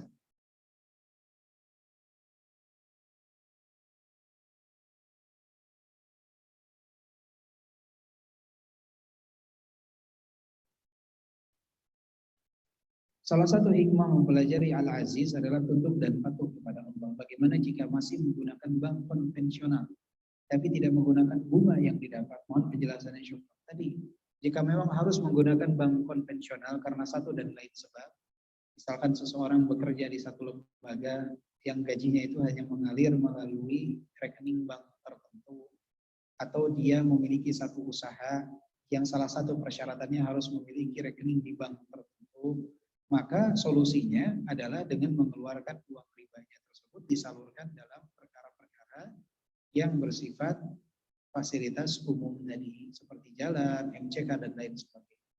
Dan dicari, kalau misalkan memungkinkan, dicari yang sesyar'i mungkin, walaupun yang syar'i banget ya belum ada ya. Karena memang kadangkala yang beda itu hanya namanya saja. Di sini bunga, di sana bagi hasil. Tapi intinya ya, insya Allah kita doakan semoga semakin membaik. Karena kan perlu proses untuk dapat sesyar'i.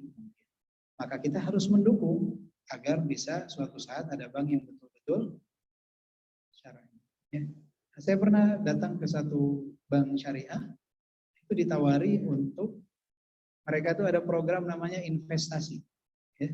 Investasi di bank tersebut. Saya tanya ini sistemnya apa? Dia katakan mudharabah. Terus kalau rugi bagaimana? Enggak pernah rugi, Pak. Selalu untung. Selalu untung. Enggak ada usaha di dunia ini yang pasti untung. Pasti ada kemungkinan rugi. Enggak ada, Pak. Serugi-ruginya juga Bapak tetap dapat 4%. Berarti ini masih belum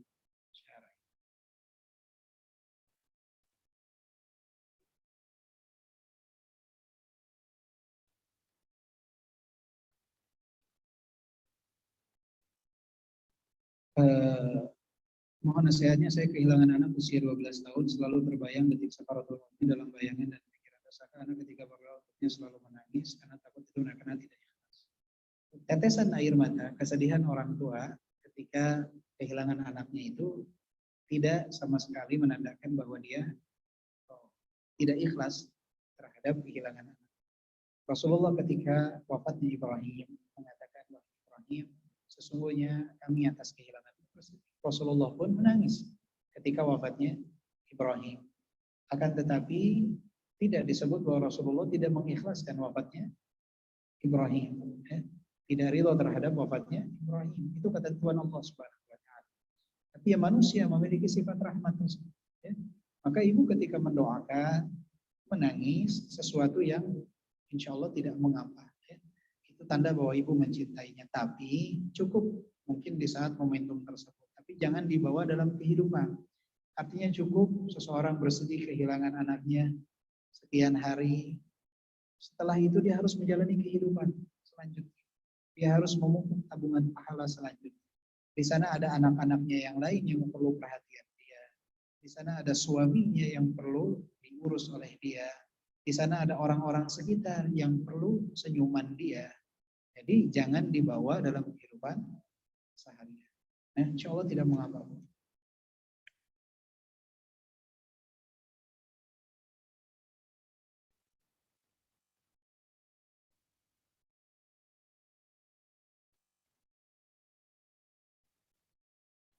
Ini ada yang minta ditafsirkan mimpi, Allahu a'lam. Mungkin bisa ditanyakan kepada yang lain.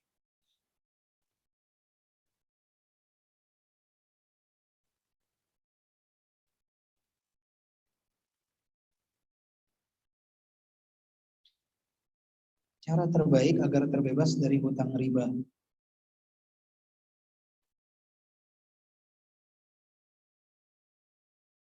Minta doanya agar dikasih jodoh yang soleh. Baik. Ibu, kita itu dalam hidup harus husnudzon kepada Allah. Husnudzon. Husnudzon kita kepada Allah menjadikan kita menempuh jalan yang diridhoi oleh Allah. Saat kita suudzon kepada Allah, maka kita akan menempuh jalan yang dimurkai oleh Allah. Kenapa orang berani masuk dalam perkara riba? Karena dia diawali dengan kesuudzonan kepada Allah. Allah berfirman dalam Al-Quran, wa may yattaqillaha yaj'al lahu makhraja. Siapa yang bertakwa kepada Allah, Allah akan berikan jalan keluar. Kemudian dia katakan, enggak, saya enggak akan dapat jalan keluar kalau saya bertakwa kepada Allah. Saya hanya akan dapat jalan keluar kalau saya masuk dalam perkara riba. Saya hanya akan dapat jalan keluar kalau saya pergi ke pesugihan. Saya hanya akan dapat jalan keluar kalau saya bermain judi. Baru saya akan dapatkan jalan keluar. Allah katakan, wa may yattaqillaha yaj'al lahu makhraja wa yarzuqhu min haitsu la yahtasib. Siapa yang bertakwa kepadaku akan aku berikan jalan keluar, akan aku berikan rezeki dari jalan yang tidak dia sangka-sangka. Dia tidak, bukan itu jalan keluar kata dia nih. Orang-orang yang suudzon kepada Allah, tidak percaya atas janji Allah, akhirnya dia berani masuk dalam perkara yang diharamkan oleh Allah. Kalau dia husnudzon kepada Allah, Allah katakan siapa yang bertakwa kepadaku, aku akan berikan jalan keluar, aku akan berikan rezeki. Dia katakan sami'na wa ata'na. Udah gak akan dilirik itu yang haram. Terus gimana? Udah terlanjur. Sudah terlanjur bersegera untuk melunasi. Husnudzon kita dapat melunasi hutang. Harus minta kepada Allah Subhanahu wa taala. Allahumma inni a'udzubika minal ma'tsami wal maghram. Ya Allah, aku berlindung kepadamu dari dosa dan hutang. Minta kepada Allah agar kita dapat melunasi hutang kita segera.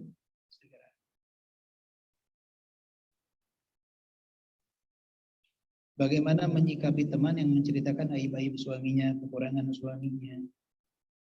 Ini penyakitnya ibu-ibu biasanya. Jadi saya biasanya kalau ada yang menelpon atau mau WA biasanya dia menceritakan suami saya begini-begini. Saya nggak pernah nanya nama ibu siapa, nama suami ibu siapa. Kenapa? Ya khawatir masuk dalam kategori menggibahi suaminya. Walaupun kadangkala tidak mengapa dalam hal untuk meminta fatwa. Tapi ya lebih baik nggak usah tahu siapa suami. Ya, karena apa? Karena hal tersebut. Ibu-ibu jangan diceritakan aib suami. Ibu ketika ada masalah sama suami, tidur bersama suami di malam hari, pagi insya Allah masalah selesai. Tapi kalau masalah ibu sudah ibu bawa keluar. Orang sudah tahu aib suami ibu, kekurangan suami ibu. Dan orang itu belum tentu ikut bersedih dengan kesedihan ibu. Mungkin banyak yang bahagia dengan kekurangan suami ibu. Tidak sedikit orang yang hasud. Teman sendiri kadang-kadang hasudan tersebut muncul. Jangan. Berapa banyak kasus seorang wanita yang menceritakan tentang suaminya kepada kawannya. Kemudian akhirnya si wanita ini bercerai dari suaminya menikahi kawannya. Banyak kejadian. Jadi nggak usah cerita kepada siapa-siapa. Adukan kepada Allah, nasihati suamimu.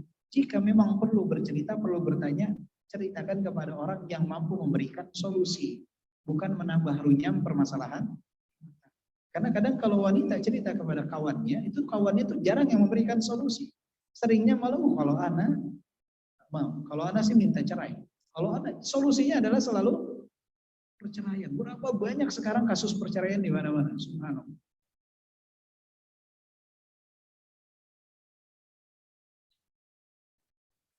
Apakah benar jika orang masih punya hutang, haram bagi dia bersedekah? Tidak secara mutlak ya, tapi memang lebih utama dia untuk melunasi hutang. Ya, dia menabung melunasi hutangnya itu lebih utama. Kenapa? Karena bersedekah sunnah, membayar hutang wajib. Kadang suka miris itu kalau bertemu orang, hutangnya banyak, nggak pernah mau membayar, tapi sering bersedekah kepada orang lain.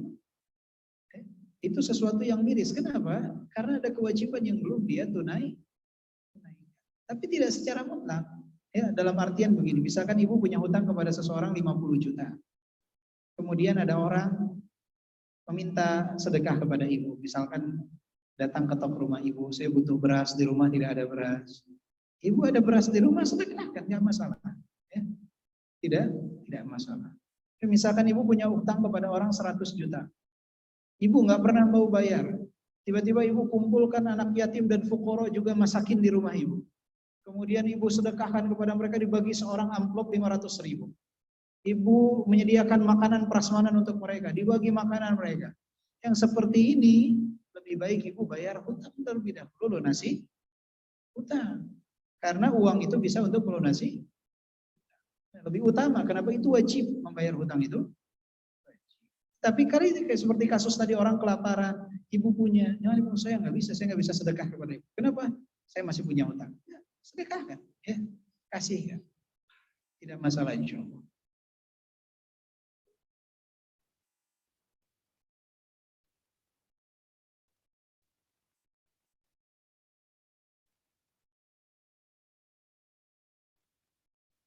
Saya memilih berpisah dengan suami karena mantan suami membenci ibu saya dengan menuduh ibu saya melakukan santet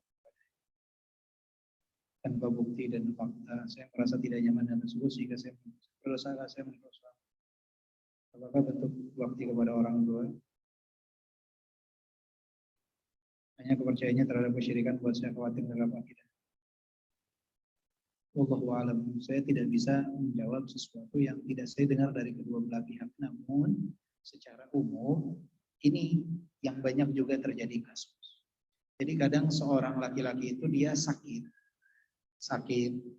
atau punya penyakit atau sulit dalam usahanya karena akidahnya yang tidak baik, dia akhirnya pergi ke dukun. Pergi ke dukun, bertanya ke dukun. Dukun ini kan tapikalnya sok tahu dia. Dia menjawab sesuatu yang tidak dia ketahui. Kemudian dia dengan asal saja melempar si dukun ini bahwa karena kemudaratan yang kau dapatkan ini karena engkau sedang disantet oleh fulan bin fulan. Oleh fulan bin fulan, asal saja. Oleh ibu dari istri. Oleh bapak dari istri. Sehingga kadang si laki-laki ini keluar dari dukun nih yang dia benci siapa? Dia benci mertuanya, dia benci iparnya. Padahal itu adalah tuduhan palsu. Maka saya hanya bisa menasehati seseorang jangan pernah percaya dan pergi ke dukun. Ya, boleh seperti itu. Tapi Allahu a'lam secara terperincinya Allahu a'lam ya. Jadi memang harus mendengar dari dua belah pihak.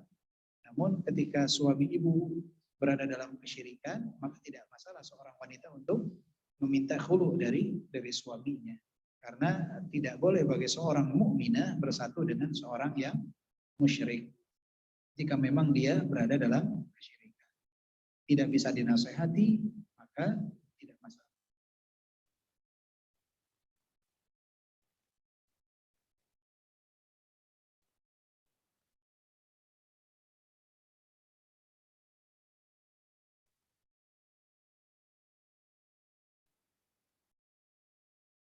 Ada tetangga saya seorang kakek-kakek duda, anaknya sudah besar-besar dan menikah. Kakek tersebut ingin meminjam uang untuk membayar kontrakan. Tapi saya tahu anak-anaknya mampu. Berdosakah saya berniat untuk tidak membantu? Jadi gini Bu, anak mampu banyak, tetapi juga tidak banyak yang berbakti kepada orang tuanya. Bisa saja anaknya mampu, tapi mungkin anaknya ini anak-anak yang mungkin dikendalikan keuangan oleh istrinya, sehingga dia tidak bisa memberi kepada orang tuanya. Jadi jika memang ibu yakin dia memang tidak mampu dan membutuhkan dan ibu mampu untuk memberi bantuan, berikan. Jangan berpikir anaknya kan mampu. Ya anaknya mampu tapi mungkin anaknya tidak memberi kepada dia. Berapa banyak yang seperti itu? Anaknya mampu bergelimang harta tapi orang tuanya berada dalam kesulitan.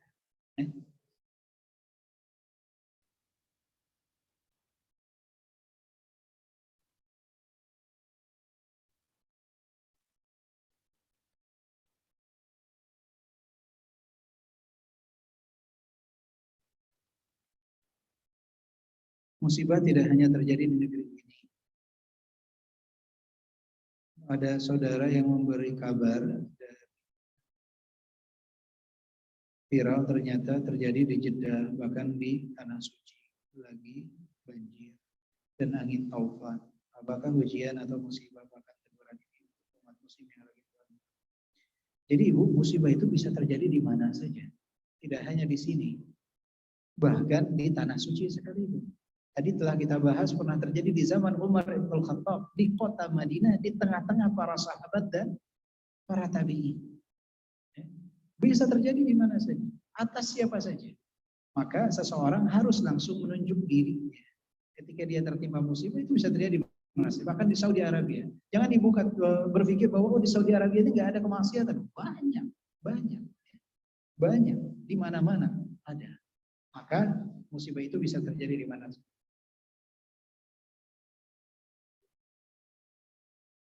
Tolong doakan suami saya yang sedang sakit. Syafahullah, semoga Allah SWT berikan kesembuhan kepada beliau dan semua kaum muslimin yang sedang sakit. Semoga Allah berikan dan angkat penyakit. Baik. Ada hadiah 3 untuk ibu-ibu sekalian yang mampu menjawab. Yang pertama, pertanyaannya adalah apa 2 hal yang dapat menghalangi manusia dari adab Allah? Silakan yang mampu menjawab diangkat tangannya dan didatangi oleh panitia. Ya Ibu. Assalamualaikum warahmatullahi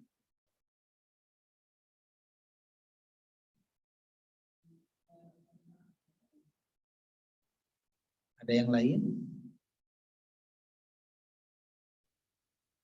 Diangkat tangannya baru menjawab.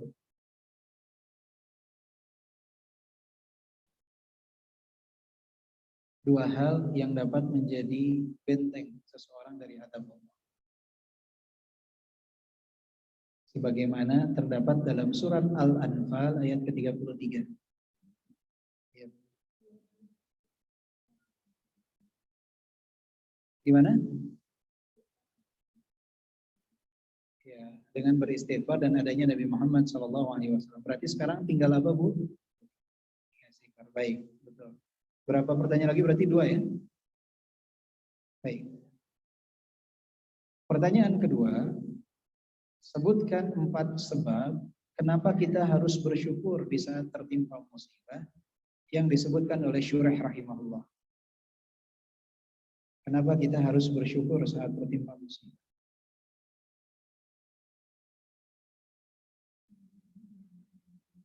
Assalamualaikum.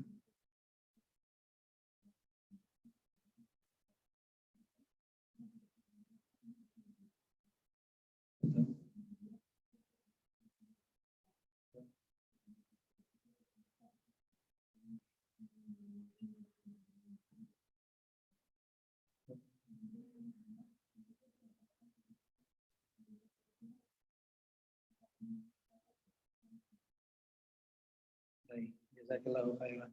Betul ya. Kemudian pertanyaan terakhir ya, ketiga ya. Pertanyaan ketiga adalah sebutkan nama Allah Subhanahu wa taala di dalam Al-Qur'an yang bermakna Allah Subhanahu wa taala Maha Kuasa. Ada 3, apa saja?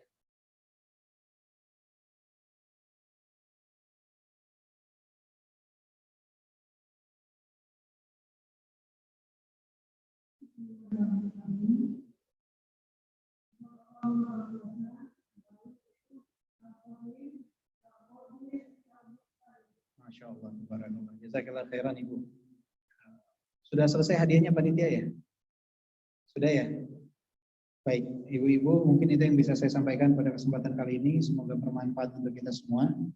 Kita tutup dengan doa kafaratul majlis ya. Subhanakallahumma bihamdika asyhadu an la ilaha illa anta astaghfiruka wa atubu ilaik. Walhamdulillahirabbil alamin. Assalamualaikum warahmatullahi wabarakatuh.